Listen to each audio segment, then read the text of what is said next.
Hello everyone, glad to be back. Today is 31st of December. Now it's 15 to 10 in the morning Moscow time. I'm Levan Gudadze and this is my first update for the day in which I will share all the main news that are making headlines in Russian media outlets and Russian language pages on different internet platforms. Second update will be a little bit late, in which I will summarize previous year for our project and also news-wise what was main developments in the world from Russian perspective. If everything goes according to plan, somewhere around 6 o'clock afternoon Moscow time, I will try to upload that second update. And now, before I continue, let me say thank to all of you for your time and attention.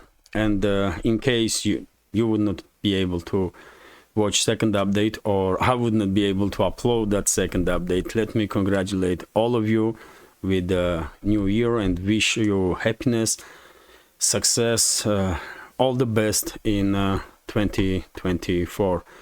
Once again, thank you very much for your time, for your attention, for your support, and I have many reasons to be extremely grateful to you all, and latest reasons are that our community on Rumble did reach 2,000 members, 2025 to be more precise for this moment, and surprisingly to me personally, our community did manage to reach 20,000 on YouTube. I didn't expect that at all. Once I stopped commenting on other channels about months ago, I was quite sure that it would be almost impossible to reach 20,000 before New Year, but thanks to you and your support and attention, we did it.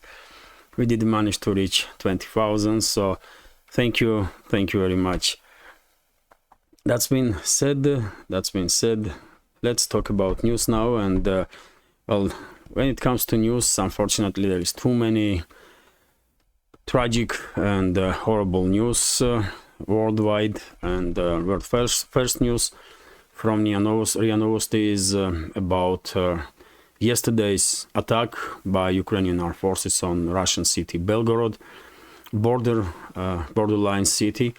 And according to latest reports, as a result of yesterday's strike on central part of Belgorod, civilian area, absolutely civilian area, I did share on my Telegram page plenty of videos and photos from these central parts of Belgorod. There is no military installations there, no militaries.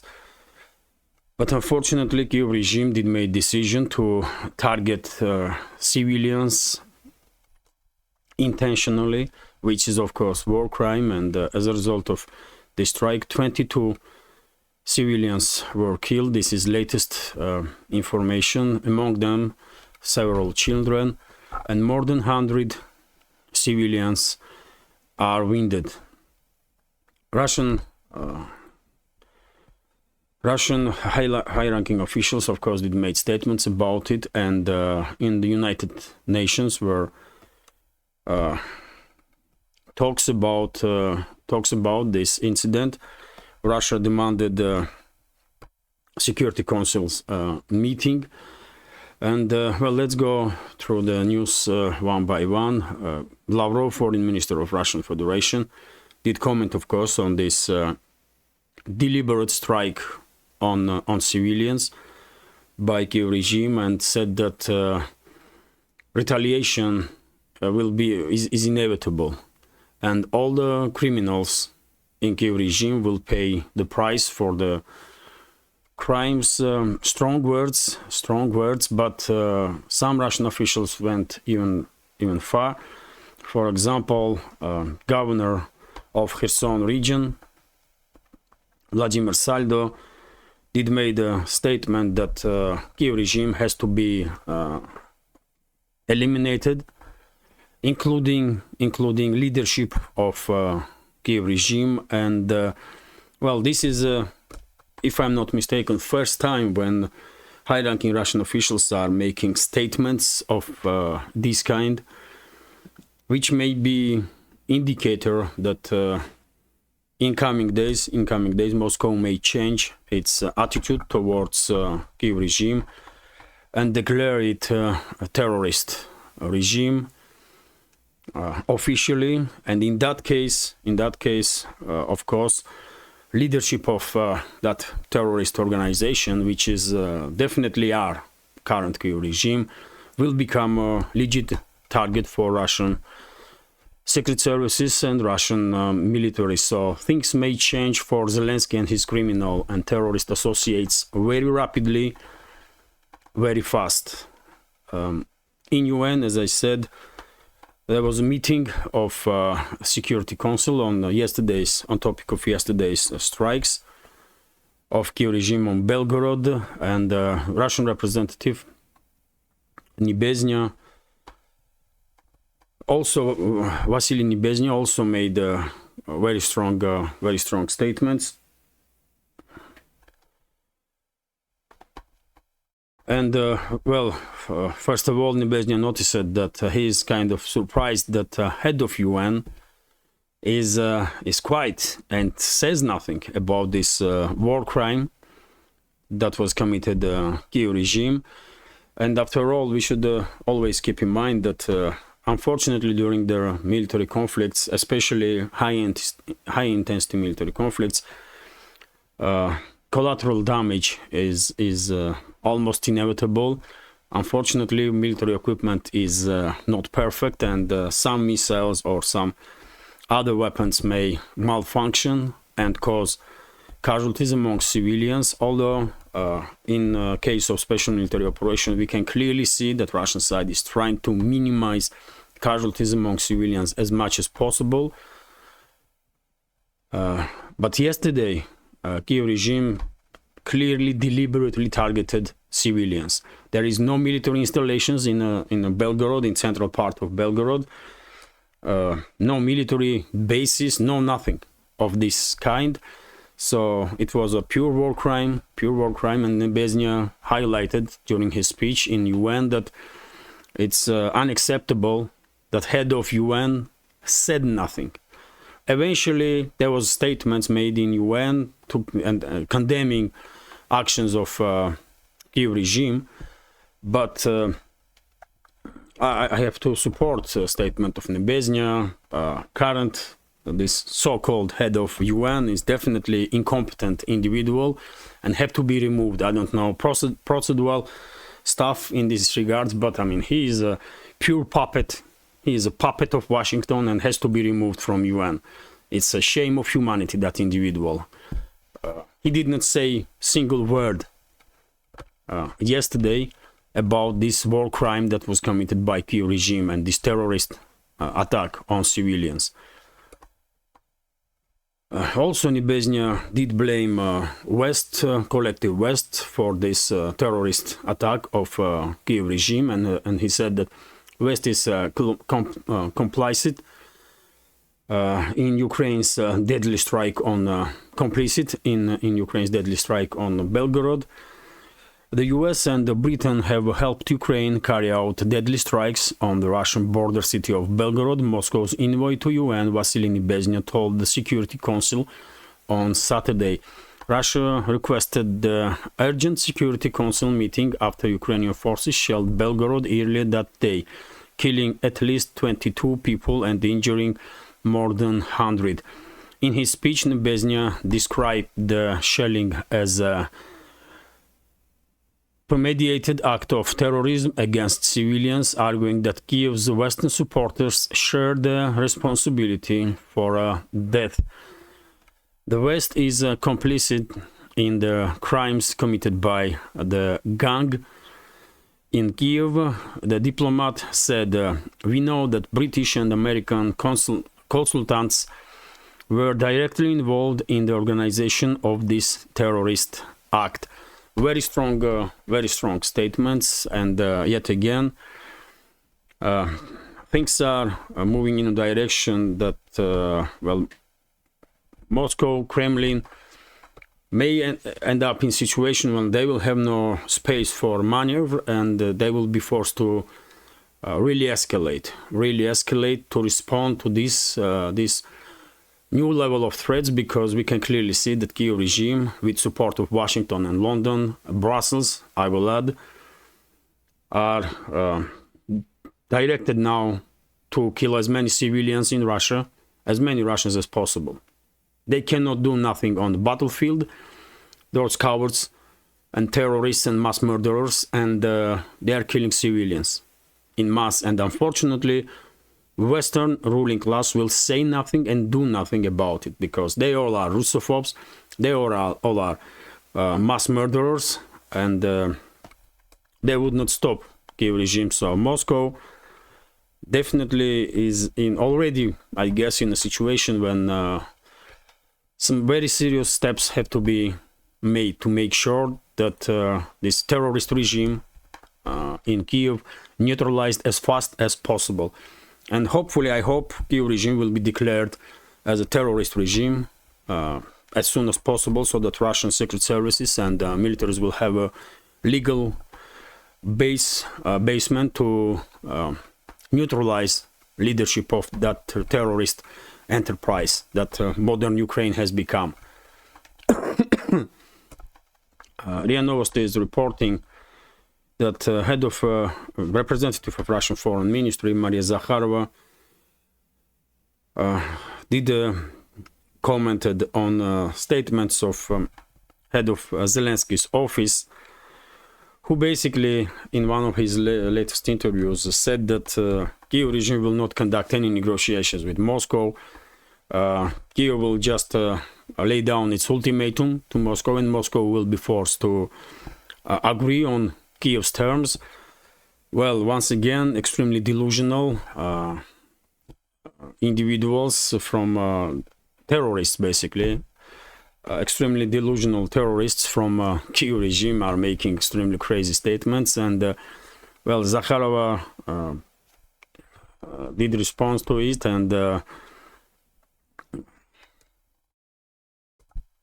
and said that Moscow is not reacting on the threats and ultimatums, and if anybody in the Kyiv or in the West thinks that they can threaten Russia, they are very much mistaken, and this is true. Yet again, I was saying for many months that at some point Moscow may end up in a situation when there will be no other options other than escalate, use extreme force, and I'm afraid we are very close to that point.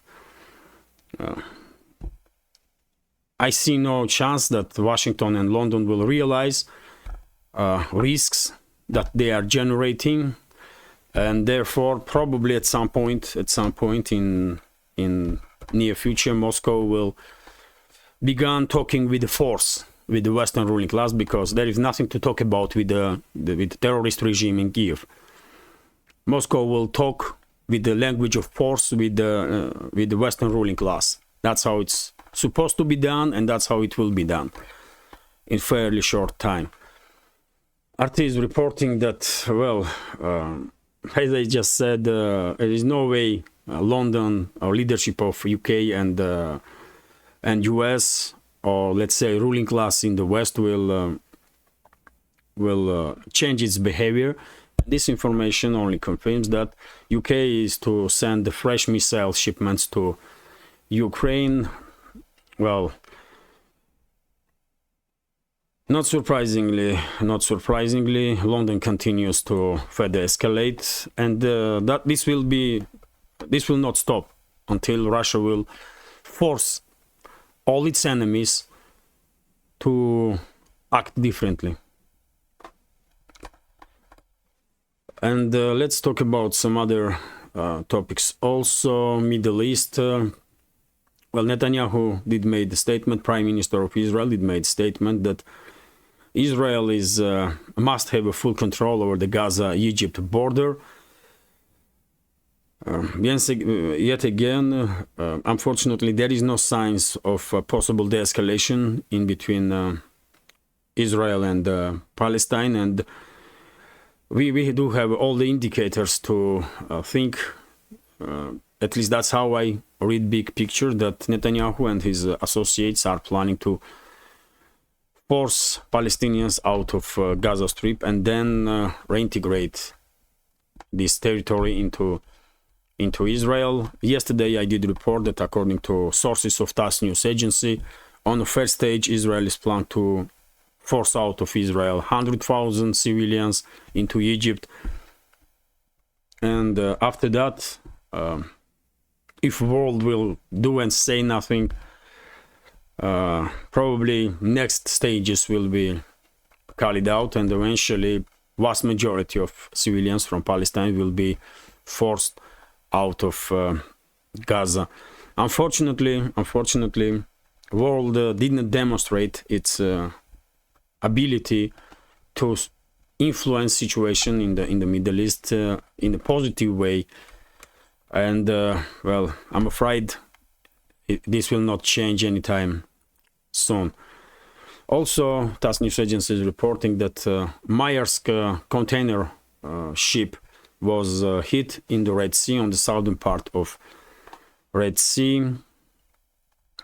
According to this report, even though ship received some damage, it's still maintains its floating abilities. Ship is not sinking, but if you remember, just yesterday or day before, I was reporting that Washington is trying to persuade big major shipping companies to continue using Red Sea to deliver goods, to transport goods. And well, after this strike, I guess Washington will have even less arguments to persuade these companies to continue shipments through the Red Sea.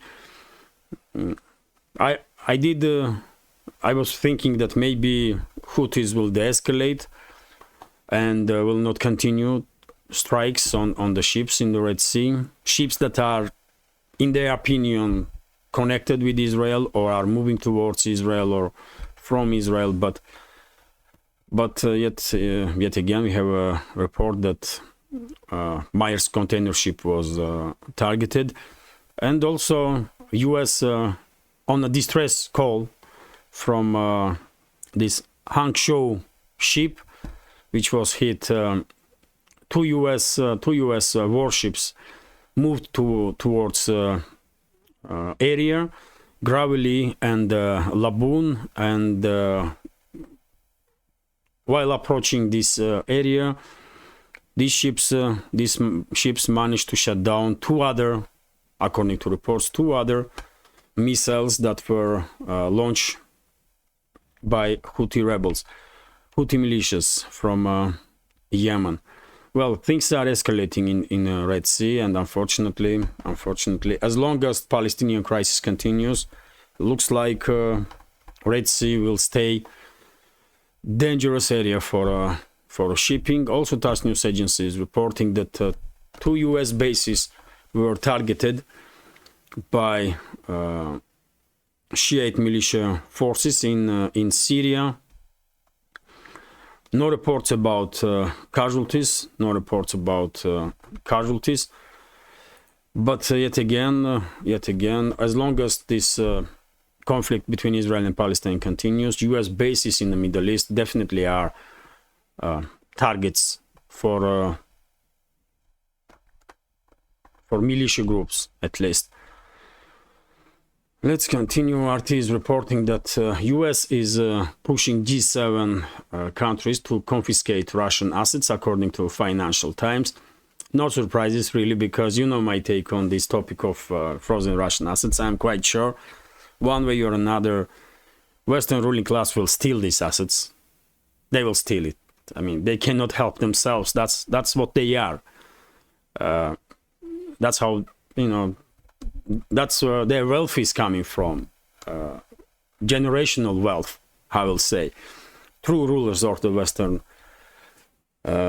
world. And yes, I have to agree with Financial Times that US is not just pushing G7 countries to confiscate Russian frozen assets, but US will succeed in it. Biden's administration and the forces that are behind this administration, as I said, true rulers of the West, whoever they are, Rothschilds, Rockefellers, or Morgans, or I don't know, Kochs, whoever these clans, these criminal gangs are that are really ruling, pulling the thing,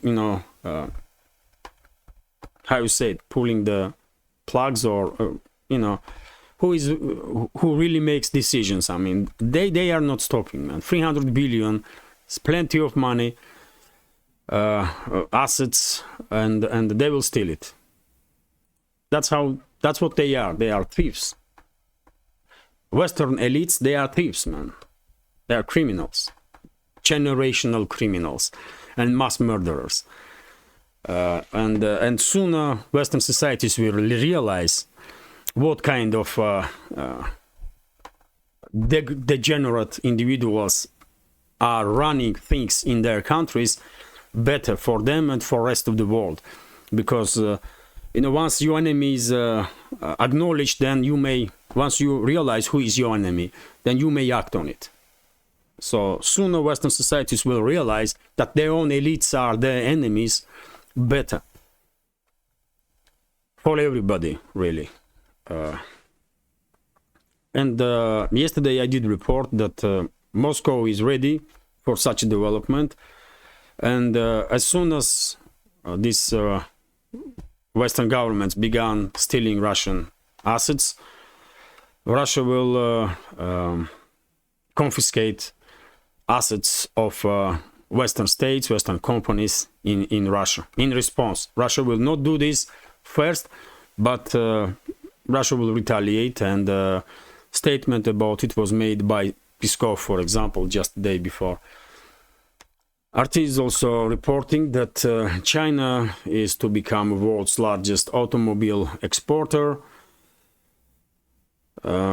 which is, one may say, no big of a deal, but in reality it is. In reality it is, because Chinese car manufacturers are not just fulfilling demand inside China, which is, I mean, it's a huge market, isn't it? But they are becoming a leader in the world when it comes to export of automobiles, which is, once again, indicator that former leaders in world economy are declining, and new powers are gaining more and more ground. First of all, China, but also India, and global East, global South, BRICS, we may say. And this information is only confirms that, and also RT is reporting that dollar is losing share in oil transactions, according to JP Morgan. And well, global consumers and exporters of crude are now managing without dollar-dominated trade deals. The Wall Street Journal reported this week, citing the head of a global commodity strategy at JP Morgan Chase, Natasha Kaneva. The report comes a day after Iran and Russia, two of the world's leading oil exporters, said they have finalized an agreement to trade in their national currencies instead of the US dollar. Moreover, the sanctions hit states have found the buyers for the commodities in China and India, selling them at a generous discount. The US dollar is getting some competition in the commodities markets, Kaneva told the journal, emphasizing that the share of the world's oil traded in other currencies had increased to nearly 20%. So still dollar is a major currency when it comes to dollar trade, but it's losing its positions, and now, as we can see, at least 20% of oil have been traded in other currencies. yuan, Russian ruble, whatever, and this process will continue. This process will continue, and at some point, dollar will lose its position as a major world reserve currency. This is inevitable, and this is it for this short. Summary, really short one. Really short one, and as I said, dear friends, later on today I will try to make a second update, and in that update I will summarize 2023 for our project, and also I will summarize 2023 news-wise. I hope you will find this short video interesting, and if so, please click that like button, leave some commentary, and share video with your friends. And if you think this project, these channels on several platforms are interesting, useful, and deserve to exist in this field of news and political commentary, please consider to support my work with small donations through PayPal, buy me a coffee, or by subscribing to my Patreon page. You can see links under this video in the description box or in the pinned comment. Once again, Happy New Year to all of you. Best of wishes. Have a great day and take care.